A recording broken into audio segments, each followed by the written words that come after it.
The jungle was quiet. Too quiet for a planet at war. Marcus moved carefully, each step slow and silent. He held his rifle close, eyes scanning the shadows. This world, once home to an ancient alien race, was now nothing but ruins and death. His squad had been attacked 3 days ago, and now Marcus was the only one left. The mission was simple: search and retrieve any alien tech, but things had gone wrong fast. Now he was hunted, wounded, and alone, or so he thought. The moonlight broke through the treetops, casting silver lines on the ground. Marcus froze, his ears catching a soft sound breathing, not his own. He turned sharply, rifle raised. Finger on the trigger, something moved in the tall grass ahead. "Come out," Marcus called, voice cold and sharp. No answer came, but the grass rustled again. He stepped closer, heart beating fast. And then he saw her, a figure, humanoid but not human, crouched low with hands up in surrender. Her skin shimmered a soft blue under the moonlight, eyes wide and glowing violet. She was wounded, her arm bleeding, and her shoulder shaking. But it was her words that stopped Marcus cold. "Don't kill me, human," she whispered in perfect English. "I'll warm your bed." Marcus blinked, confused and cautious. "What did you just say?" he asked, not lowering his gun. The alien girl stayed on her knees, looking up at him with fear and exhaustion. "I am yours now," she said, voice trembling. "Please don't end me." He circled her slowly, watching for tricks. She wore battle armor, cracked and sparking, but still dangerous looking. One of her weapons lay broken beside her, the other missing. "What's your name?" Marcus asked, his voice calmer but still alert. "Kalira," she replied, "daughter of the Flame Wing House." He didn't understand what that meant, but he could tell she wasn't lying. Her body was shaking, not from cold, but from something else. Maybe fear, maybe pain. Marcus scanned the area, then lowered his rifle just slightly. If she wanted to kill him, she could have tried already. But why would a trained alien warrior surrender like this? "You said you'd warm my bed," Marcus said, narrowing his eyes. "Why?" Kalira lowered her gaze.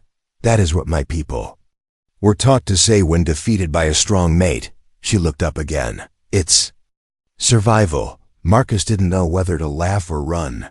This had to be a trap, but her voice was too real, too broken. "Get up slowly," he ordered. "No sudden moves." Kalira obeyed, standing with effort, wincing from her wounds. He tied her hands with a cord from his pack, not tightly, just enough to keep her from running. He led her to a small cave he had been using as a shelter. Inside, the fire crackled low, and supplies were scattered across the ground. Kalira sat down with a soft grunt, her breath uneven. Marcus sat opposite her, gun still within reach. They stared at each other in silence, the only sound the wind outside. "Are you alone?" he asked, breaking the silence. Kalira nodded slowly. "They left me behind." Her voice cracked. "I was meant to die." Marcus didn't reply. He handed her a water bottle, which she took carefully. She drank slowly, like someone who hadn't had water in days. "Thank you," she whispered, voice soft, "for not ending me." "I haven't decided yet," Marcus said firmly. She looked into his eyes. "You're different from what they told us." "Same," Marcus replied, watching her closely. He didn't trust her yet, but something in her eyes made him pause. She didn't look like a killer. She looked like someone who had lost everything. Outside, the night grew colder. Inside, the fire flickered across Kalira's blue skin. She hugged her knees, silent. Marcus stayed alert, but his thoughts kept drifting. Why was she sent here? What did she mean by survival?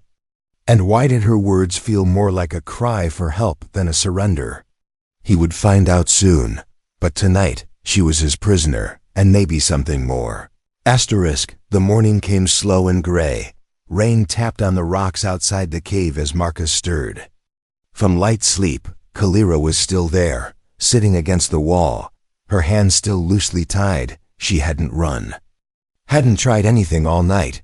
She looked tired but calm, her violet eyes fixed on the fire's dying embers. Marcus sat up, keeping one hand near his rifle. "Did you sleep?" he asked, voice flat. Kalira shook her head gently. No, I dreamed. With my eyes open, Marcus raised an eyebrow. Is that some alien thing? No, she said softly. It's what we do when we've lost everything. He didn't reply. He didn't know what to say. As he stepped outside to gather firewood, Kalira remained still, but what Marcus didn't see was her right hand. Slowly moving behind her, inside a crack in the cave wall, hidden from view, was a small shattered device. Kalira touched it gently, whispering in her native tongue, her voice low. Words flowing like a sad melody, the broken communicator flashed once, weak and blue, then went dark again.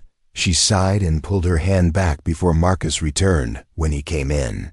She looked like she hadn't moved an inch. He dropped the dry sticks and began rebuilding the fire. Kalira watched silently, as if seeing fire for the first time. You ever used one of these? Marcus asked, nodding at the flint lighter. Kalira shook her head. We use plasma burners on our ships. He smirked. Well, this is the old school way. A spark leapt, the fire caught, and warmth returned to the cave. Marcus handed her some dry ration bars, which she accepted without a word. She nibbled on one slowly, then paused. This food is strange, she said. It tastes like dust and memory. Marcus laughed. That's military food for you. A quiet moment passed, and then he asked, You said they left you behind. Why? Kalira hesitated, her fingers tightening on the ration bar. My ship was hit. Engines failed, she said. I escaped the wreck, but command ... They cut me off. Marcus frowned. So they abandoned you? I was no longer useful, she replied, her voice hollow. We don't waste broken tools. Marcus stared at her, unsure if he felt pity, anger, or confusion. Something didn't add up. Tools don't talk like you, he said. Tools don't glow in the dark either. Kalira flinched, just slightly. He saw it, and didn't miss the way her eyes darted to the cave wall, right where the communicator was hidden. What are you telling me? He asked sharply. Kalira looked away, her voice low. There are things you wouldn't understand. Try me, Marcus said. I've seen friends turn to ash, seen alien warships destroy cities. Don't tell me what I can't understand. She closed her eyes, then finally spoke. I am not just a soldier, she admitted. I was born from a royal line, a bloodline tied to something ancient. Marcus blinked. Royal? Kalira nodded. My house was one of the Flame clans, keepers of old power. When our empire faced extinction, they began experiments to preserve the line. Marcus frowned. What kind of experiments? Kalira hesitated again, then answered, my body was changed, designed to bond with certain life forms. Adapt, survive. She looked at him. When I said I would warm your bed, it wasn't just words. Marcus felt a chill run down his spine. You're telling me your people bred you to mate with other species? Kalira didn't answer directly. Instead, she said, our survival depended on unity through blood. Your kind, humans, were always one of the planned hosts. Marcus stood up, stepping back. This is insane. I didn't choose this, Kalira said quickly. I never wanted it. I ran because I was supposed to be sent to a breeding chamber. Marcus turned away, trying to make sense of it all. An alien girl, royalty, bioengineered, and now hiding in a cave on a dead planet. And somehow, fate had dropped her into his arms. You think I'm just going to fall for this? He asked, voice hard. Kalira stood slowly, her eyes glowing faintly. I don't want you to fall, she said. I want you to understand why I surrendered. Outside, thunder cracked across the sky. Inside, the cave felt smaller, heavier. There was more to Kalira than just fear. There was a storm inside her, and Marcus had just seen the edge of it. The storm came fast. Thunder rolled across the sky like distant cannon fire. Lightning lit the jungle trees, casting sharp shadows against the cave walls. Inside, Marcus tried to rest, but his eyes kept drifting to Kalira. She hadn't spoken.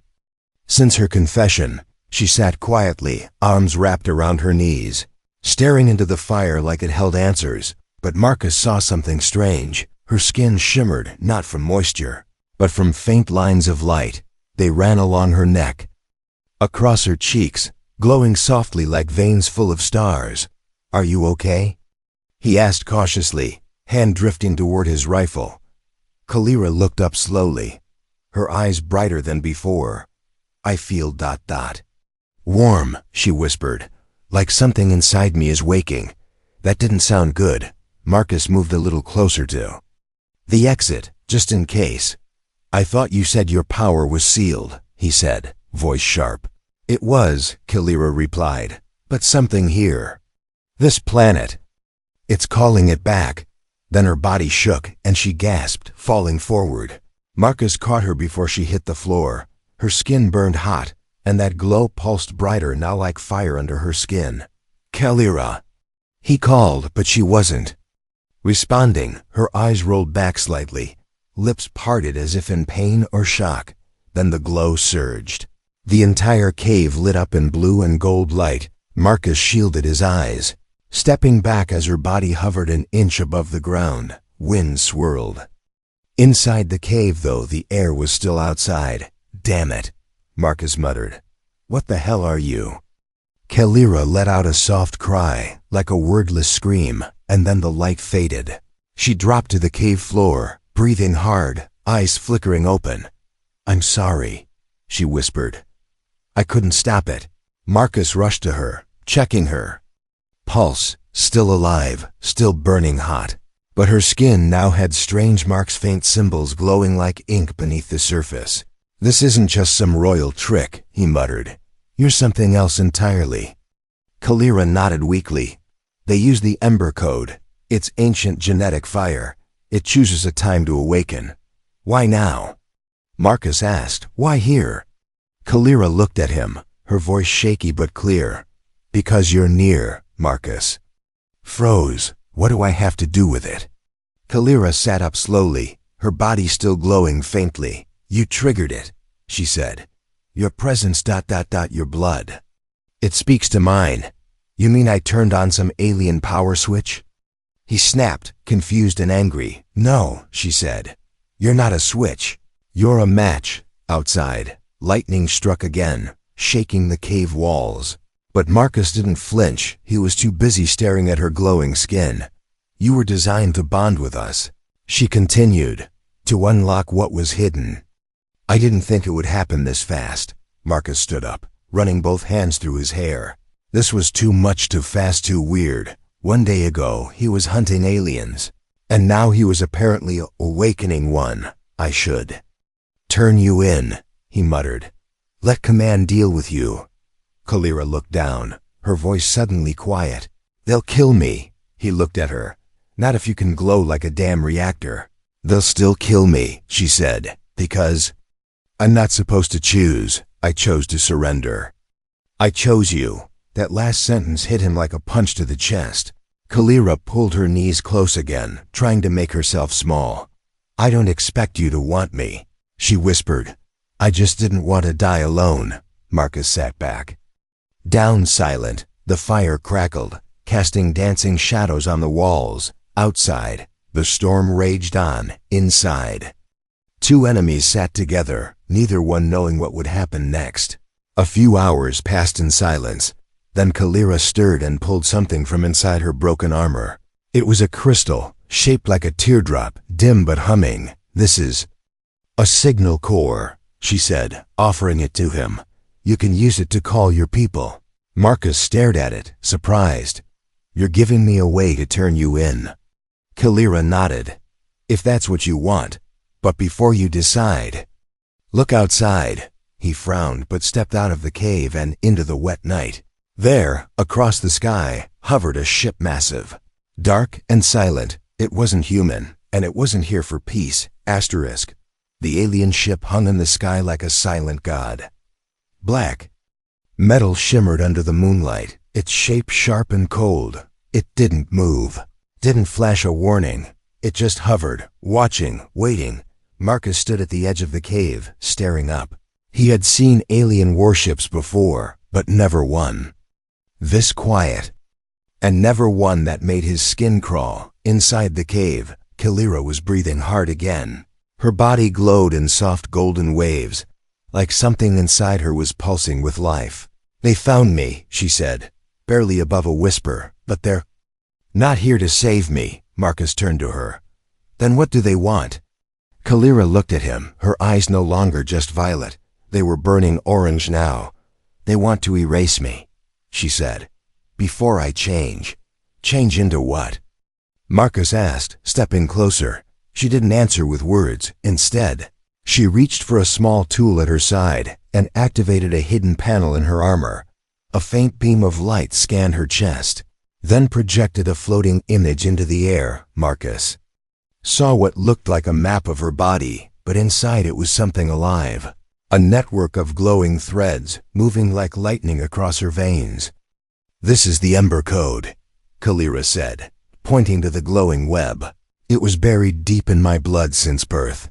It only activates when I bond with the right signal." "You mean me?" Marcus said, his voice low. Kalira nodded.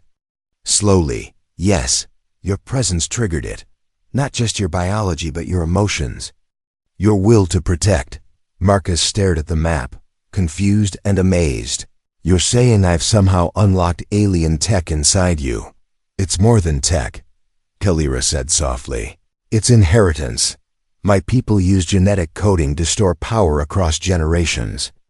Only a worthy match could awaken it." Marcus stepped back, shaking his head. "This is crazy," he muttered. "I'm just a soldier." Kalira stood, her legs still weak, but her eyes strong. "No," she said. "You're more than that. You're human, and your kind was never supposed to be just watchers. You're evolution's answer." Marcus laughed bitterly. "That's a lot to drop on someone hiding in a cave." A sudden deep hum shook the ground. The ship above finally moved, shifting slightly, then it began to descend. "They're coming," Kalira said. "They'll scan for me. If they find us, they'll take me and burn the rest." Marcus grabbed his gear, then looked at her. "Can you move?" She nodded. "Barely." He pulled her close, wrapping one arm around her waist. "We're not staying here," he said. "Come on." Together they ran, slipping through the jungle as the alien ship began deploying scouts. Silent drones spread through the sky like black birds, searching, scanning. Every few meters, Kalira stumbled. Her body was hot, too hot, and Marcus could feel the energy inside her vibrating like a storm barely held back. They ducked under a thick tree root, hiding from a passing drone. Kalira leaned against Marcus, her breath shallow. "You don't have to stay with me," she whispered. "They won't hunt you if you leave me." "Not a chance," Marcus said. "You're glowing like a damn star. And I've already risked too much. We're finishing this together." Kalira looked at him, a small smile on her lips despite the pain. They kept moving until they reached an old research station ruined, but still partly standing, inside. Marcus activated a medical scanner, placing it near Kalira's chest. The screen blinked, then showed a strange message. "Unknown hybrid code detected unlocking human link." Marcus stared, then looked at her. "What is this?" Kalira touched the screen with her glowing hand. "You," she whispered, "are becoming the key." Suddenly, the console lit up, and data flowed across the screen, alien text mixed with human code. The system was syncing to both of them. "This can't be happening," Marcus muttered. "How is this even possible?" Kalira's voice shook. "Because our species were never meant to fight. We were meant to complete each other." The walls around them flickered, the station reacting to the hybrid signal. Outside, drones closed in, red lights scanning through the trees. Marcus grabbed Kalira's hand. "We have to leave now." But Kalira didn't move. She closed her eyes, and the glow inside her began to rise again, faster, brighter. "What are you doing?" Marcus asked, panicked. "I'm unlocking the next phase," she said. "If they take me now, the code dies." A pulse of golden light burst from her chest, throwing Marcus back against the wall. For a moment, everything was white, then silence. When Marcus opened his eyes, Kalira was floating again, but now her body had changed, no longer fragile. No longer just alien, she looked more human. Her features softened, her form adapted, but her eyes still burned like twin stars. She landed gently on the ground, her voice calm and clear. "I am ready," she said, "but they'll try to destroy me now more than ever." Marcus stood, staring at her in awe. "Then let them try," he said. "We fight together now." Outside, the enemy ship opened its hangars, and the hunt began again. The jungle burned. Flames lit up the night sky as drones swarmed the old station. Trees cracked and fell, smoke rising like black ghosts. The alien ship had unleashed its hunters, and they were closing in fast. Marcus pulled Kalira through the ruins, their hands locked tight. She was stronger now, moving with speed and control, but her body still flickered with unstable light. "How far are we from the old relay tower?" Marcus shouted, dodging falling debris. Kalira answered without looking back. 1 kilometer north, but they'll reach it first if we don't hurry." They didn't slow down behind them. The alien drones tore through the jungle, scanning for her energy signature. Marcus had no doubt they weren't here to rescue. They were here to erase her from existence. Suddenly, a drone appeared above, its red lights focusing on them. "Down!" Marcus yelled, pushing Kalira behind a fallen tree. The drone fired, scorching the ground where they stood seconds ago. Marcus rolled to the side and raised his rifle, firing 3 sharp bursts. The drone exploded, raining metal shards across the leaves. Kalira covered her face, then stood, her eyes flashing gold. "We can't fight all of them," she said. "We need to get to the signal tower." They kept running. But Marcus noticed something strange. Every time he touched her, even for a second, his own body felt different, faster, stronger, clearer. "Are you doing something to me?" he asked, panting. Kalira looked at him, surprised. "The bond," she said. "It's deepening. My energy is merging with yours." Marcus blinked. "Is that supposed to happen?" Kalira gave a small smile. "It only happens when the bond is real." They reached the relay tower, half collapsed but still upright. Marcus kicked open the old access hatch, and they slid inside, gasping for breath. Inside the tower, the walls hummed faintly, still alive after all these years. Kalira touched a panel, and golden circuits lit up under her fingers. "This place remembers us," she whispered.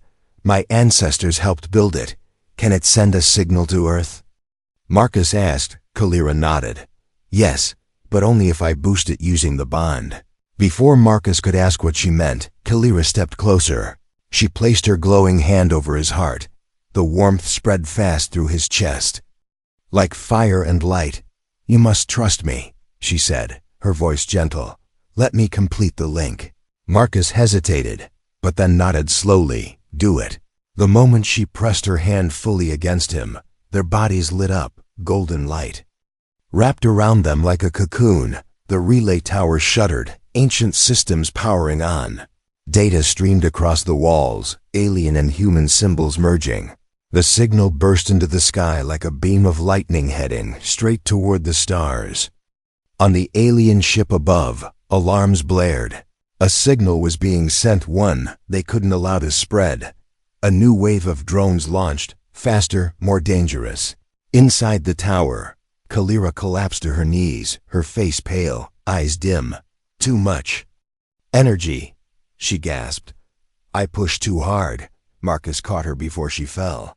"You did it," he said. "The signal's out. I hope someone hears it," Kalira whispered. Suddenly, the ceiling above them exploded. Metal rained down as drones stormed in. Marcus raised his weapon, but it wasn't enough. There were too many. He stood over Kalira, shielding her with his body. "If this is it," he growled, "then I'm not going alone." But Kalira reached up and touched his hand. "No," she said. "This isn't how it ends." Her body surged with light again, brighter than ever before. The energy reached out, not just through her, but through Marcus. For the first time he glowed too. Their bond was complete. Kalira rose, floating slightly above the ground. Marcus stood beside her, feeling power rush through every cell. Together, they faced the drones, and together, they destroyed them. Wave after wave fell, broken by pulses of energy and sharp blasts of willpower. Marcus didn't know how he was doing it, but every move felt right. Every strike felt like instinct. When the last drone exploded in midair, the jungle fell silent again. Kalira landed gently, her body dimming back to a soft glow. Marcus stepped beside her, his breath steady now. "We're connected now," Kalira said softly. "Not just by force, but by choice," he nodded. "Then we finish this together." Above them, the alien ship adjusted position, clearly readying for one final attack. But now Marcus and Kalira were no longer just survivors. They were something new, a fusion of species, of energy, of will. The war wasn't over, but for the first time, they had a weapon. Even the galaxy didn't understand each other. Asterisk. The stars shifted above the jungle. One by one, lights blinked across the sky until a new shadow appeared. It was massive, smooth, and shaped like a silver wing. Kalira looked up and whispered only 2 words. "They've come." Marcus turned his gaze upward. This ship wasn't like the enemy drones or the Death Hunters.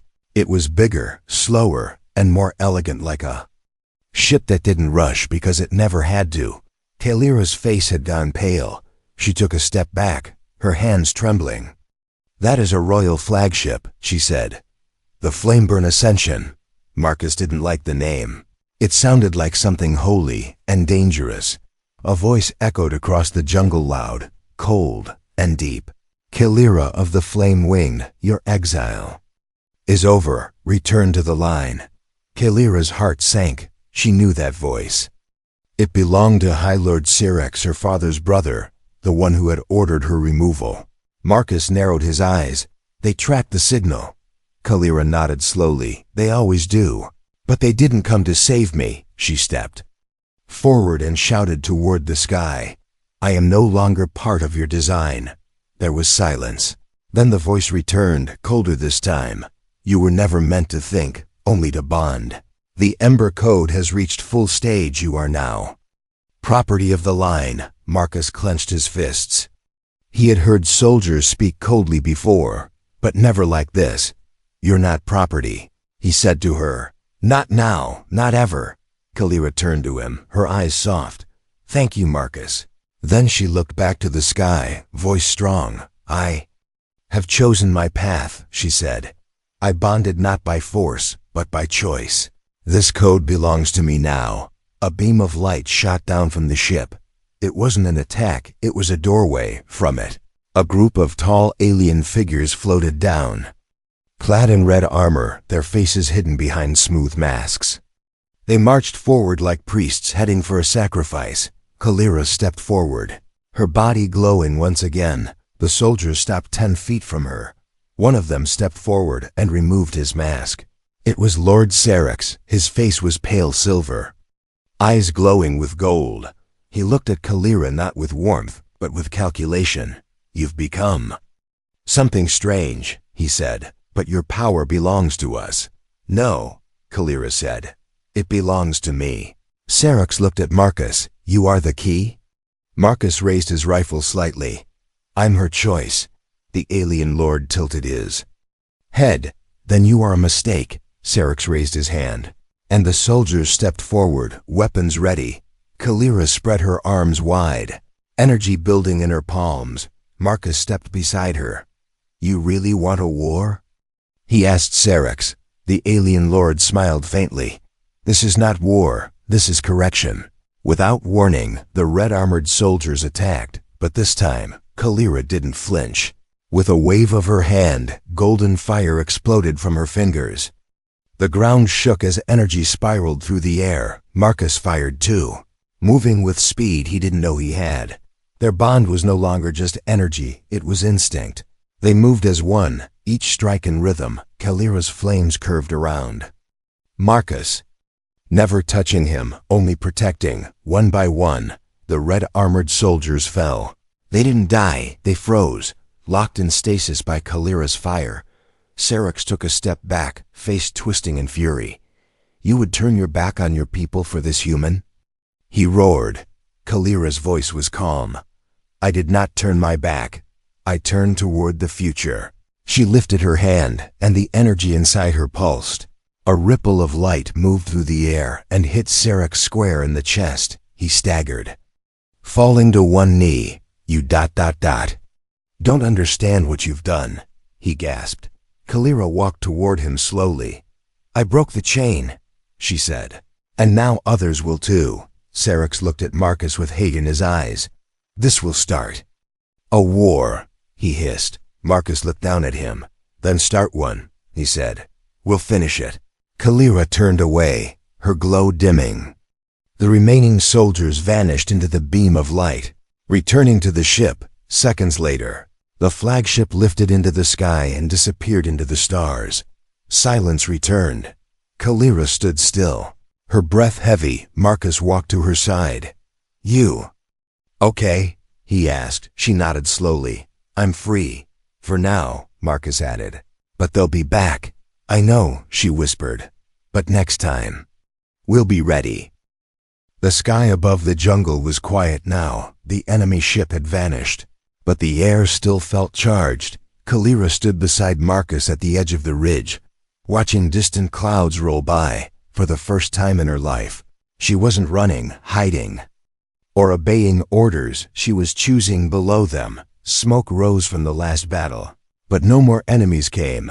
No more drones, no more hunters, just silence and the deep, powerful connection that now pulsed between them. "I thought it would feel like victory," Kalira whispered. "But it feels like the beginning." Marcus nodded slowly. "It is. They'll come back, and not just your people." Kalira closed her eyes. "The bond between us," it sent out a signal through the Ember Code to every living node in the ancient systems. "What does that mean?" Marcus asked, tightening his grip on his rifle. "It means others like me, others who were sleeping, forgotten, or hidden will feel it," she said. "They'll awaken." Marcus looked up at the stars.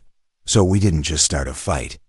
We lit a fire." Suddenly, the small communicator crystal on Kalira's belt blinked to life. A voice came through, soft, scared, and alien. "Is it true?" The voice asked. "Did someone complete the bond ... by choice?" Kalira leaned closer to the crystal. "Yes," she answered. "I'm proof. You don't have to follow the old laws anymore." The voice replied. "Then we're coming." One by one, more signals followed. Different voices, different species, some weak, some powerful, all saying the same thing. "We are with you. We choose to. The bond will be reborn." Marcus stepped back. "Stunned, you just started a rebellion across half the galaxy." Kalira turned to him. "We did. In the following days, small ships began to appear across the system. Not warships, but old vessels, freedom seekers, broken soldiers, escaped hybrids, even human defectors who had seen too much. They came, not for war, but to join, to stand with the two who had proven that love, choice, and unity could defeat programming, control, and empires. Marcus trained them, taught them Earth combat tactics. Kalira guided them, helped them unlock their hidden ember cores. Together, they became the heart of something new, something stronger than any weapon. The humans called it the Starbond Alliance. The aliens called it the Flame of Will, but Marcus just called it family. Soon, spies returned with word. The Flameburn Empire was preparing to strike one final move to crush the rebellion before it could grow. A massive fleet was gathering, armed with weapons not seen in thousands of years. Marcus looked at Kalira. "We'll never win with firepower," Kalira smiled. "Then we win with fire of the heart." She walked into the center of the gathering, raised both arms, and spoke not just in words, but in emotion. Her voice echoed through every mind linked to her through the bond. "They fear our love because it breaks their control. They fear our unity because it makes us stronger. Let them come, and we will answer not with chains, but with choice." Cheers erupted across the jungle base. The people, alien and human, were no longer afraid. The day of the final attack came. The Flameburn Empire's fleet arrived in orbit, dark, cold, perfect. But what they didn't expect was what they saw next. Thousands of smaller ships fueled, not by a single race or army, But by belief, they had no flag, no government. They followed a bond. Kalira and Marcus stood together at the front of the Starbond flagship, their bodies glowing, hers with golden light, his with deep blue energy, both now permanently changed by the Ember Code. "Let's finish this," Marcus said. The battle began not with guns, but with a transmission, a single message sent across every channel, every language, every mind. "We are not enemies. We are the future." Half the enemy fleet hesitated. Some stopped completely. Some even turned around, refusing to fire. Kalira's voice reached even them. "I am Kalira of the Flame Wing, bonded by will, protected by love. We are not here to destroy, we are here to awaken." And the Empire cracked. The ships that did attack were met with resistance they couldn't predict. Creatures they thought were under control had turned. People they thought were slaves had risen. When the dust settled, the flame-burnt empire was no more. Not because it had been crushed, but because it had been left behind. Now, years later, children are told stories of a glowing woman and the human who held her hand, of a cave, a jungle, and a promise made under fire and stars. They say a bond was made that night, not just between two souls, but between two worlds, and that bond changed the stars forever.